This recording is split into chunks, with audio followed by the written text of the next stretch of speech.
Good afternoon, ladies and gentlemen, and welcome once again to another episode of the ICT podcast series, Counter-Terrorism Today in the COVID-19 Era. I'm Itai Handman, and it's a pleasure to be here with you over YouTube and any other platform that you guys may be watching us.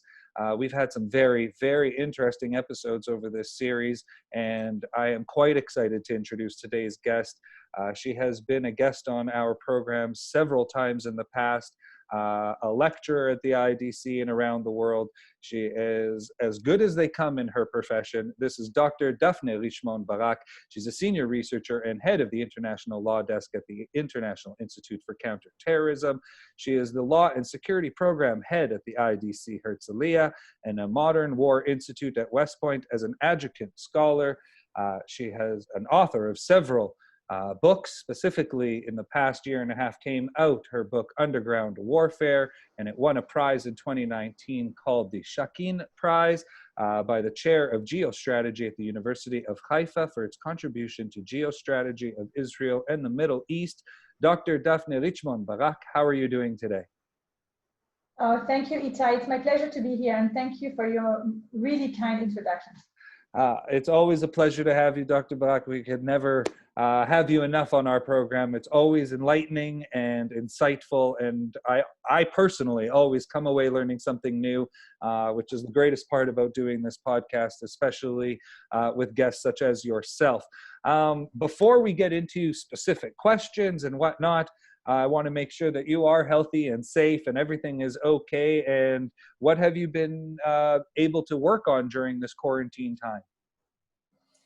So in the beginning, I actually thought I was not going to make it through the quarantine time because I have 4 children and they ended up being homeschooled.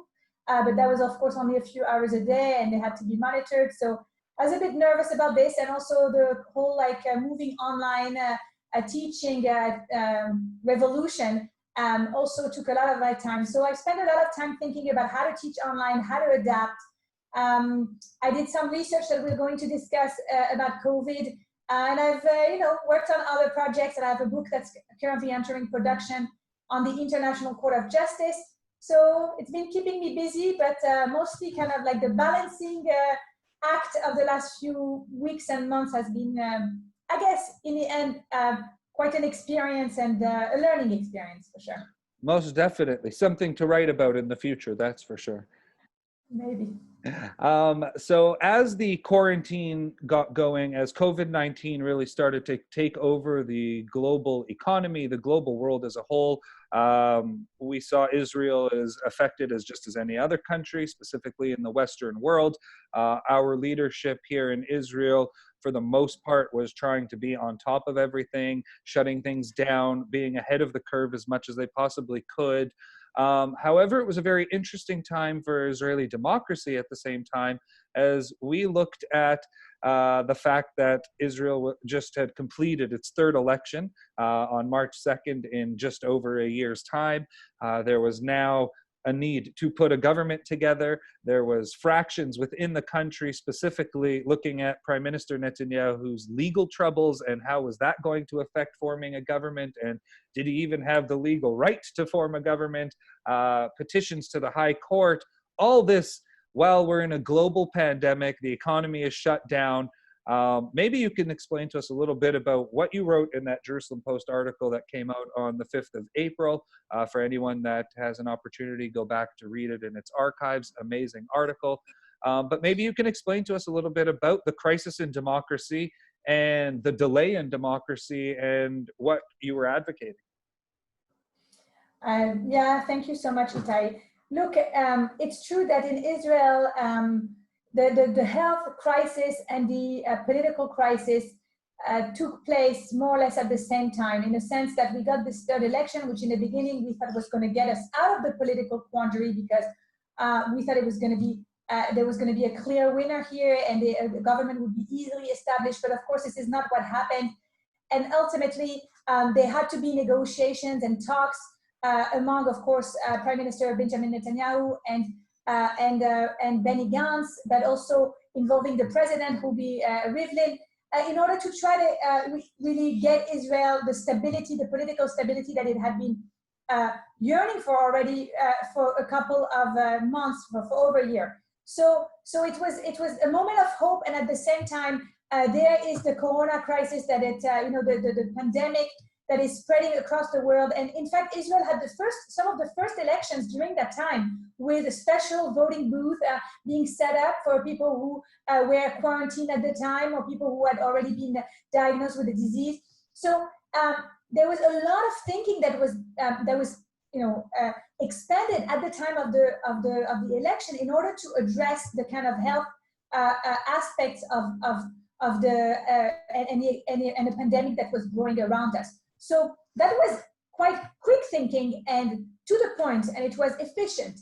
And at the same time, there were decisions that had to be made beyond just the holding of the elections. And those had to do, of course, with closing or not closing the borders. And yes or no, kind of putting the brakes on the economy, so that, on the activity of people, and therefore on the economy, so that we could limit or flatten the curve, as they say, right? We could limit the spread of the disease, at least in the early stages. And the part that I think this Jerusalem Post article that you mentioned really came out of a lot of frustration on my part, because as the leaders, and at the time it was, I guess, Prime Minister Netanyahu was leading a transition government until things could clear up.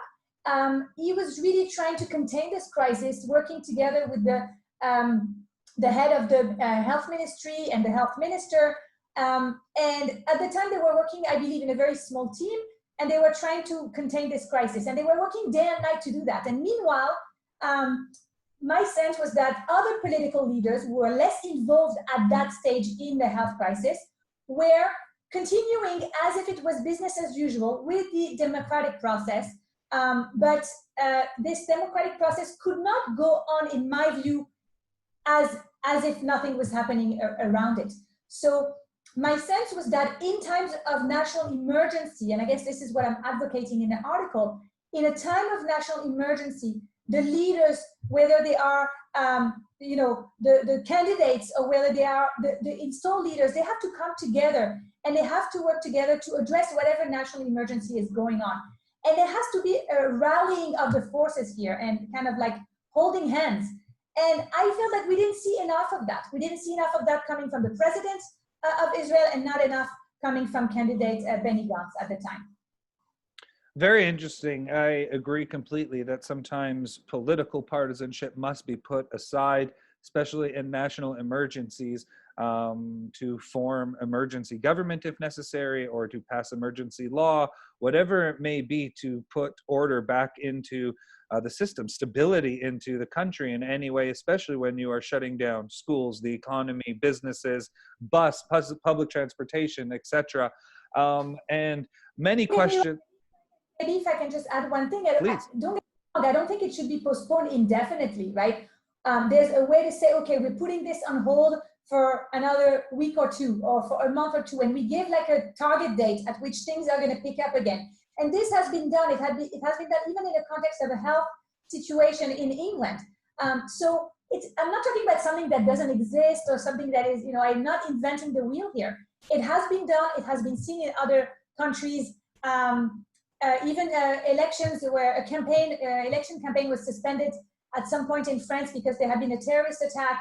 The suspension did not go on forever, but there was this moment where people are pausing and are reflecting on how can we work together to make this better. Oh, I think that's a very interesting point, and it really brings me to the question that is, I guess, on the top of my mind when it comes to democracy, when it comes to elections specifically, is this coming November, we're supposed to have presidential elections in the United States. We have seen that both the Democratic Party and the Republican Party at this stage have politicized the COVID-19 crisis.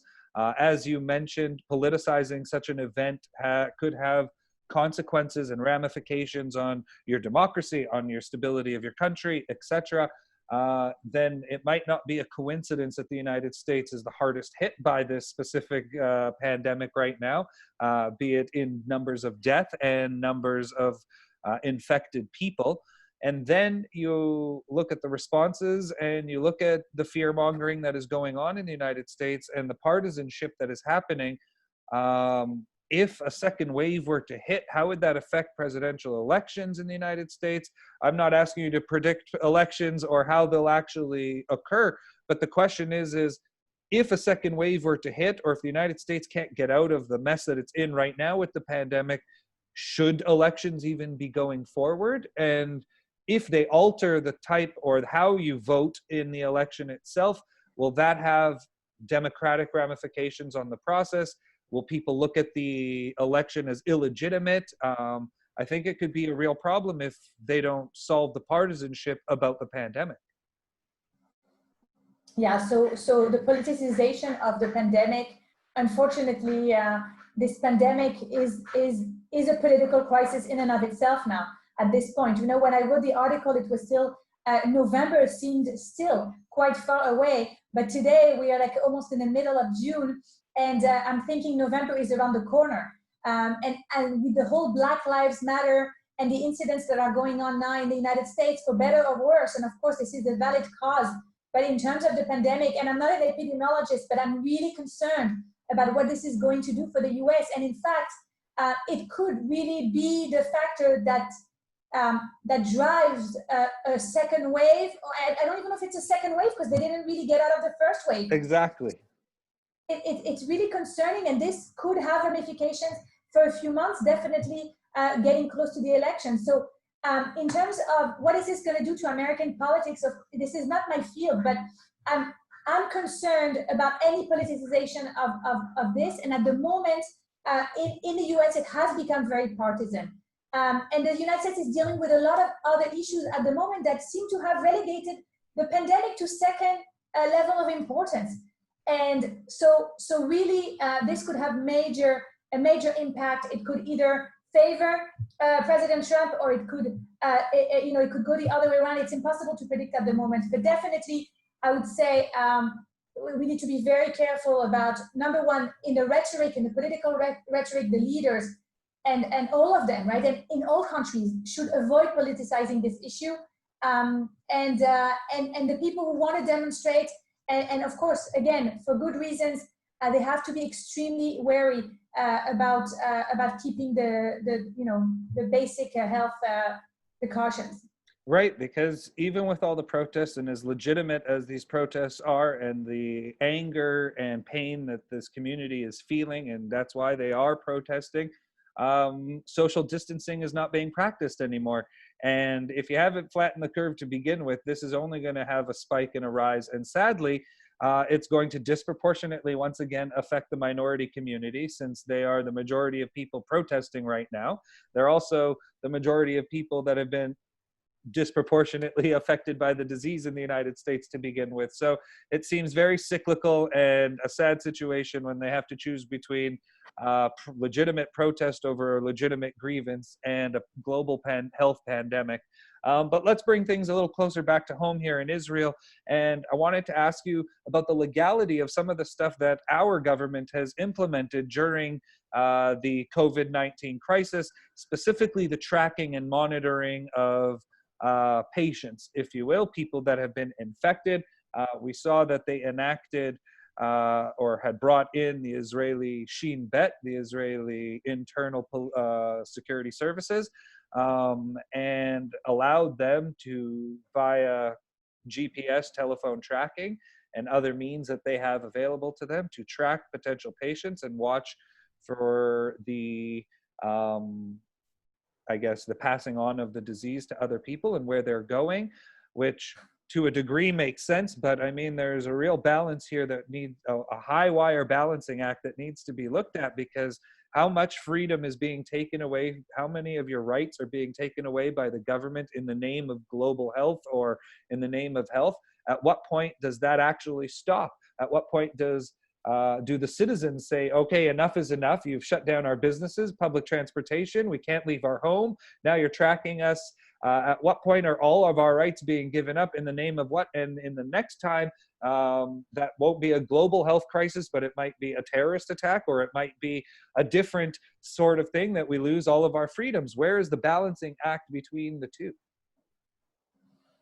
So, Itai, this is these are such important questions. So the use of the technology to kind of like enhance contact tracing as part of the attempt at identifying who was in contact with whom, and this is we go back to the same questions we've been asking for the past 20 years, basically, about what kind of limitations or constraints do we is the law willing to accept, and are we as people willing to accept in order to ensure our security. So in one case, it's physical security from the next suicide attack, and in the other, it's health security. But ultimately, if we take a broad look or broad take at what security means, we're looking at the same issues. And definitely from the legal standpoint, we're talking about basic rights that are curtailed potentially in the name of security, health security or other. And so we go back to this same old debate. And here, I think it's important to mention that whereas in the context of terrorism and physical security, what I call physical security, the law and the people and the leaders were less likely to accept such curtailments. I believe that in the context of COVID, time will tell, of course, but I believe that in hindsight, the law will come to accept a great measure of infringements of rights, the rights of association, the right to work, the right to education, right? All these rights have been curtailed. So of course, I'm not talking now about the right to privacy necessarily, but to some extent, can it go as far as enabling contact tracing via technology? Maybe not, but generally speaking, the trend will be that we are willing to accept more in this context than we were willing to accept in the context of terrorism.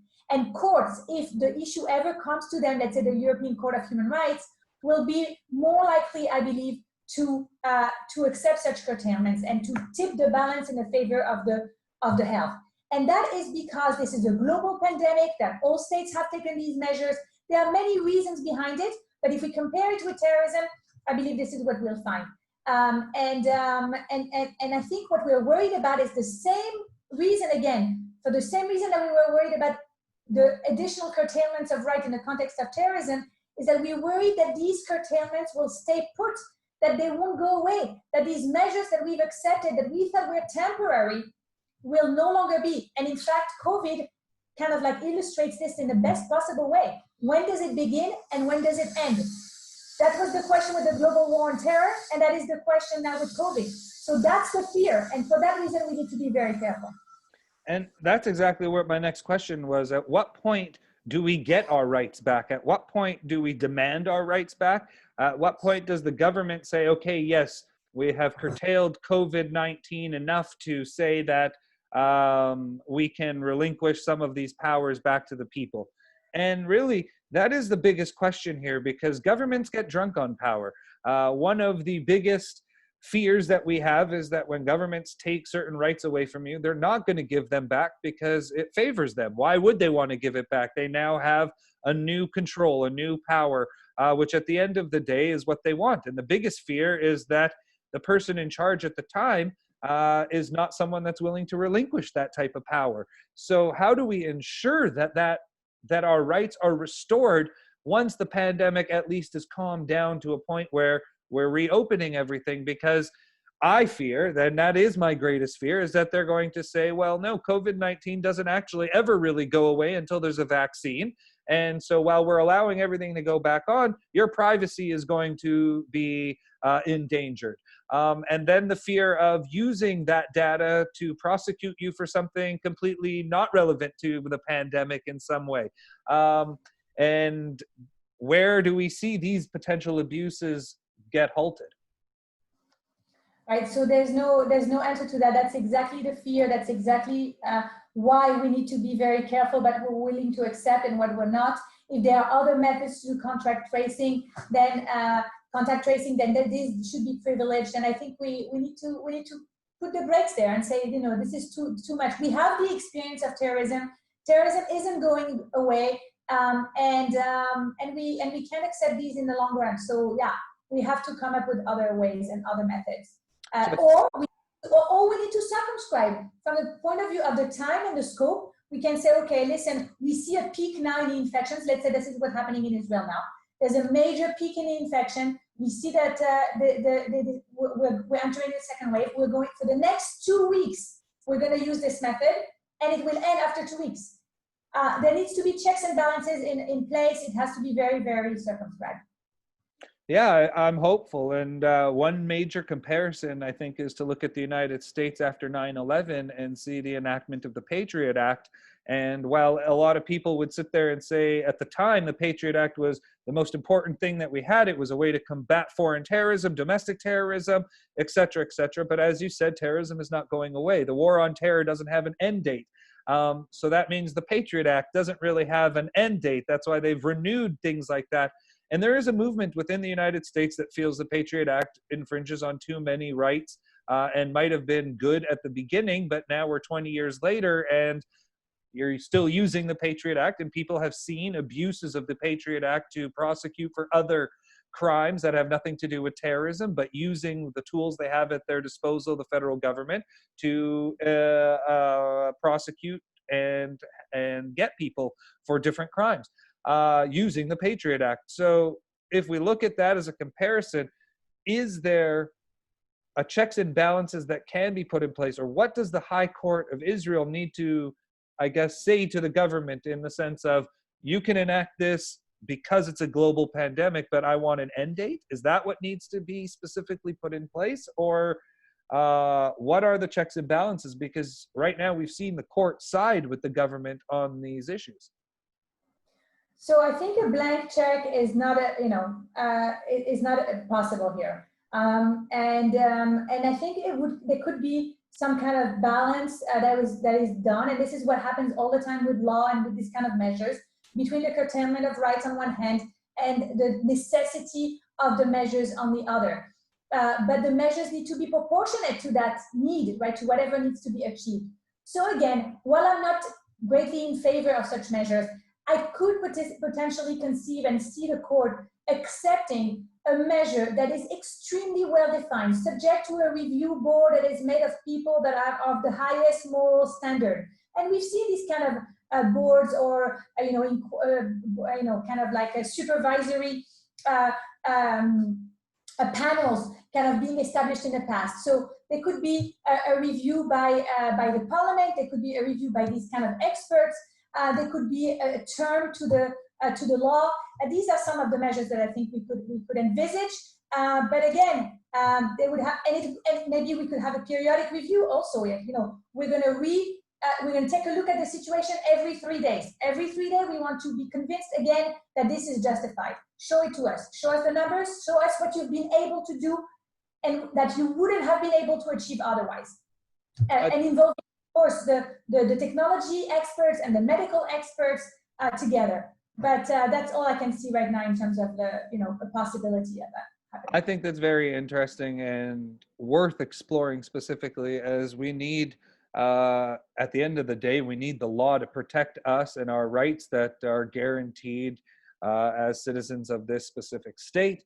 And another interesting thing is, we brought up 9/11, the international response. We saw what the international response was to September 11th, 2001. We saw that NATO, to the chagrin of the United States, enacted Article 5, collective defense.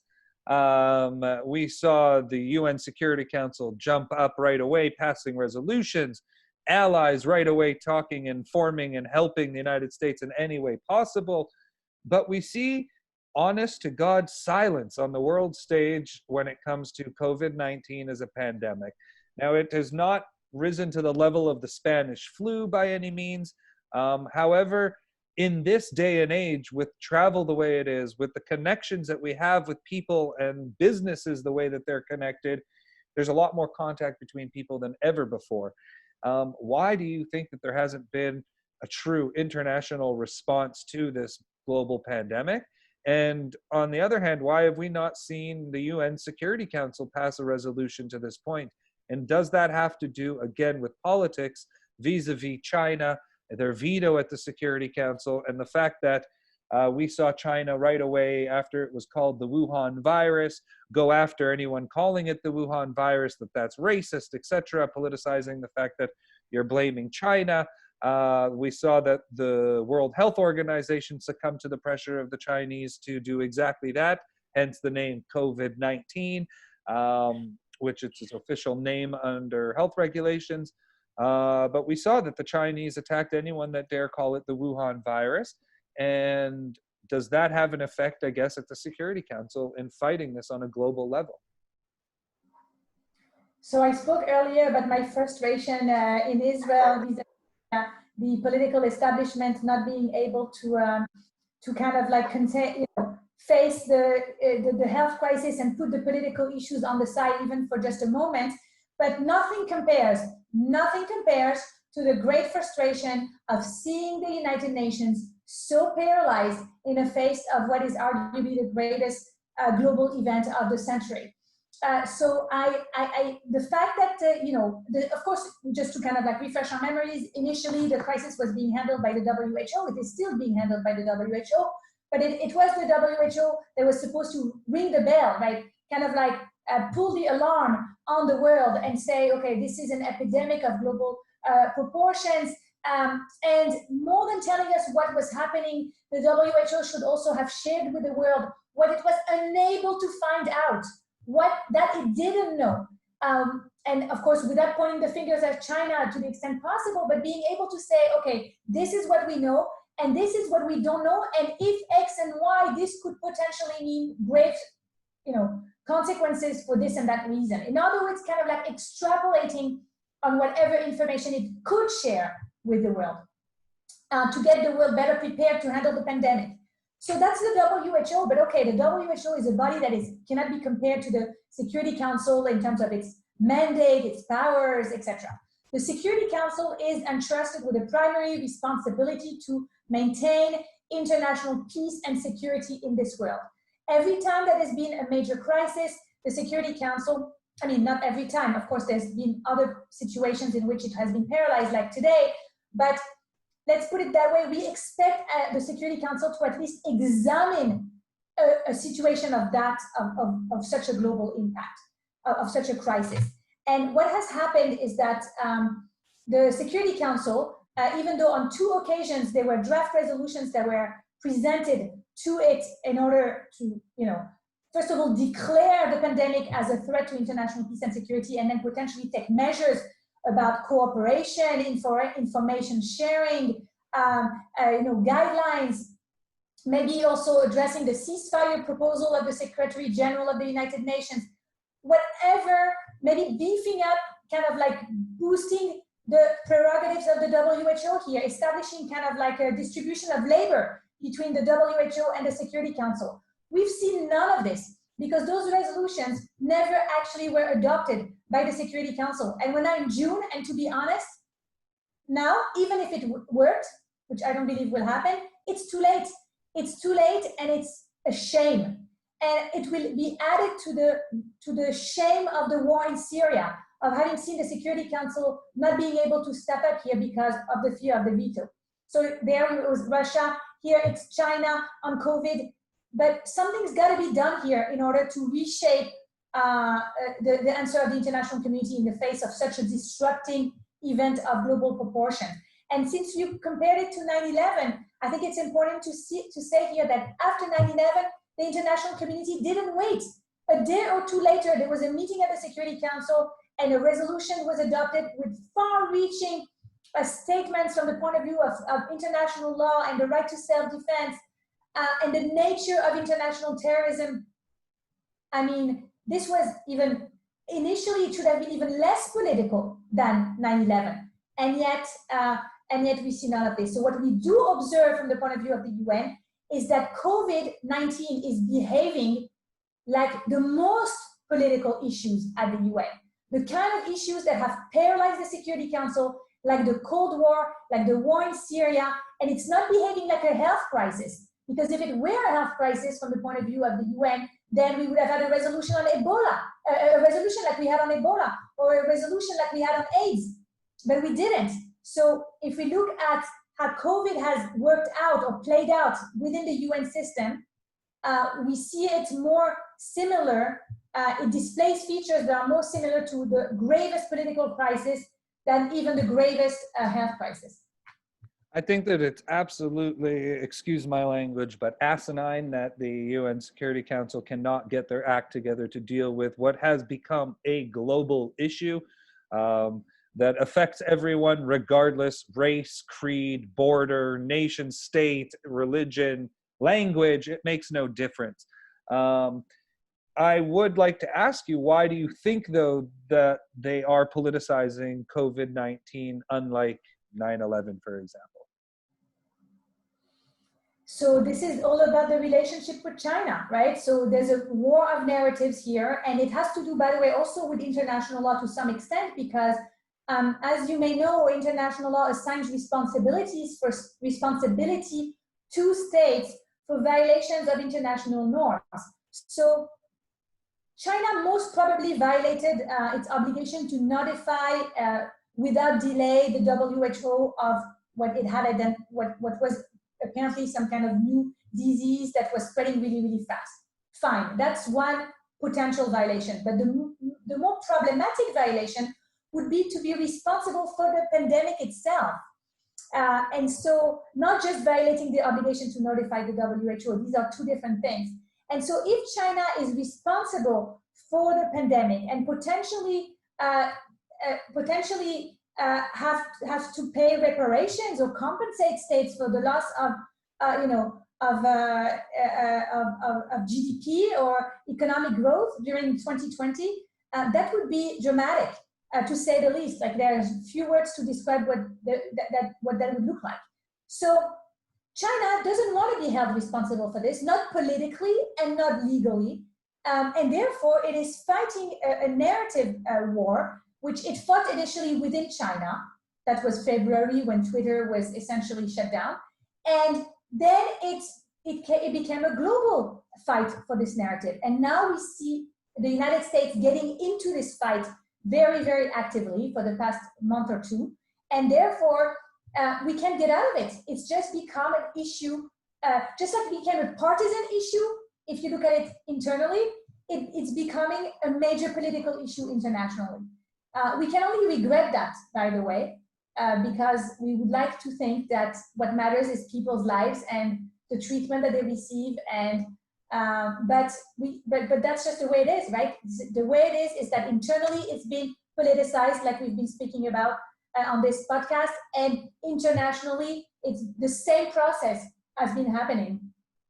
It's different, but it's ultimately the same outcome, that instead of dealing with the health implications, the international system and the United Nations in particular are busy with a fight between the two permanent members of the Security Council, between two superpowers that were already engaged in a semi-trade war beforehand, and now this has only intensified. It's a real shame, and it will go down as another stain on the UN and the UN Security Council, as you said, who are responsible for maintaining international peace and security. And sadly, they are not living up to their mandate, at least definitely not during the Syria war crisis, and definitely not during this pandemic. Before we let you go, I wanted to just touch on one more subject here that we had spoken about earlier, that you have researched and worked with Dr. Ganor on slightly. I think it's interesting because you also brought up Ebola and AIDS and whatnot, and the real anomaly to this pandemic has been Africa. They have been the least hit by this, to the best of our knowledge. They do not report nearly the numbers that anywhere else in the world is reporting. It's an anomaly for multiple reasons, one of them being the fact that Africa being a less developed continent, and obviously each region and each country is different within itself, but being less developed also aids the spread of disease with less hygienic methods of life in general and the way that they operate. And I think that it's very interesting that potentially they are seeing the least amount of cases. Do you think, well, what do you think the reason is for it? And in your opinion, do you think that they're dealing with former crises such as Ebola and AIDS has aided them in how to deal with a specific outbreak of whatever the disease may be? Has this have they learned their lessons from sad situations like the Ebola outbreaks and AIDS outbreaks? Yeah, so I'm not sure what the reason is for what we're witnessing right now in Africa. But if you look at the map of the world, we more or less know what's going on with COVID in every region of the world. So of course there are regimes that are kind of hiding their numbers or playing with their numbers, but we kind of suspect that we have a relatively good idea about what's happening where and where things are worse than in other places. Latin America is now coming out, to be really a big problem from the point of view of the pandemic, with Brazil and Mexico having reached very high levels. But if you look at Africa, and of course we're talking about a very large continent on which there are many different states that have very different types of political regimes and in general, of course, economic development and health maturity, right? The health system maturity. So it's clear that it's hard to generalize. But if we look at the continent, we see that it's not clear what's happening. Looking at the numbers, we see that not a single state within the African continent has passed the 1,000 death toll on COVID-19. So those numbers remain relatively low, and we are very far from the initial predictions that predicted the worst for Africa, that it was going to totally be kind of like a tornado, a decimating tornado for Africa, that the pandemic would kill without the continent being able to stop it. So we haven't seen this yet, and we are in June. Now, the big question is, does that mean it's not going to happen in Africa? And Africa, for some reason, which again, I'm not able to put my finger on what the reason is, but I can only observe what I'm seeing and kind of like try to understand it and make sense of it. So are we going to see this decimating event in Africa, or is it going to remain like this, more or less on the same level, and maybe Africa will have succeeded in flattening the curve? I mean, we did see amazing performances in South Africa with a relatively good healthcare system, and in Rwanda, a country that has been surprising by its modernity on so many levels, but in the context of COVID, was so willing to right away close its borders, faster than than many other states did all over the world. So I don't know what the reason is, but what I can tell you is that the states that are most affected by COVID are different from the states that were most affected by Ebola and AIDS. So we're looking at different root causes, and of course, scientists and of course also maybe political science experts will have to kind of work together to try to uncover what it is that happened in Africa. Is it because of the regimes that the states have? Is it because of the communities, maybe there's societal resilience in Africa that enables the communities to withstand the pandemics better than elsewhere? So I'm not sure what the reason is, and I think we don't have much more time to discuss it, but I want to really emphasize that we have a big question mark here, which we will continue to keep an eye on. And what I can tell you also is that experts that were quick to make predictions a few months ago are now really waiting silently to see what's going to happen in Africa. So it is an anomaly, and it has to be very clearly and carefully monitored, because maybe Africa will need also some help. And in that case, of course, if other states have kind of recovered from COVID by then, they should be, hopefully they'll step up to the job. Most definitely. And as we look at it, maybe Africa, there is some reason there that we don't know. And hopefully an investigation will go on to find out what the potential reason is that they were the least hit. And hopefully it stays that way so that the continent does not get decimated in any way. And maybe potentially this is an opportunity for African states to lead on the world stage, that maybe there is some reason there that they can share with the rest of the world in helping stop the spread of such a global pandemic. And maybe for their sake, maybe there is a positive, a silver lining there that we can look at, and maybe that can play a role as we move forward. Dr. Daphne Richemond-Barak, thank you so much for taking the time to being with us here on the ICT podcast. For anyone that is joining us midstream or late into the program, Dr. Daphne Richemond-Barak is a senior researcher and head of the International Law Desk at the International Institute for Counter-Terrorism. She is the Law and Security Program Head at IDC Herzliya, an adjunct scholar at the Modern War Institute at West Point, an award-winning author, specifically last year for Underground Warfare. Highly recommended to all of our viewers, all of our listeners. Go out and get that book. You will learn a lot from it. It will help shape your understanding of geostrategy and modern warfare. As well, it was the basis for an incredible conference that Dr. Barak had put on in December of 2019. That was a huge success.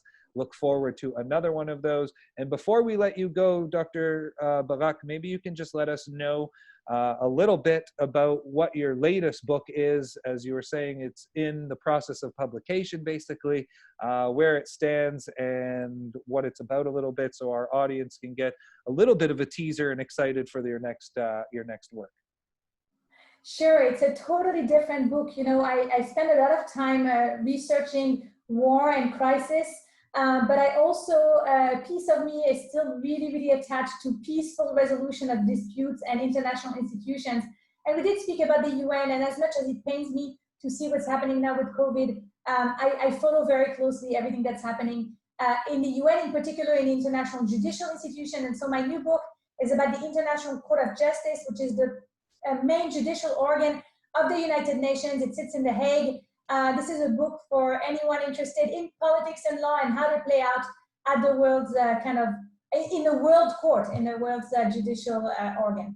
Well, I very much look forward to it. That is one of the #1 subject matters I'm interested in. So I look forward to reading this book. I'm sure it's amazing, as all the rest are. Dr. Daphne Richemond-Barak, thank you so much for taking the time. I really appreciate you taking the time out of your busy schedule to be here with us. It's always a pleasure, Itai. Thank you for your fantastic discussion. It was fascinating to me as well. Thank you so much.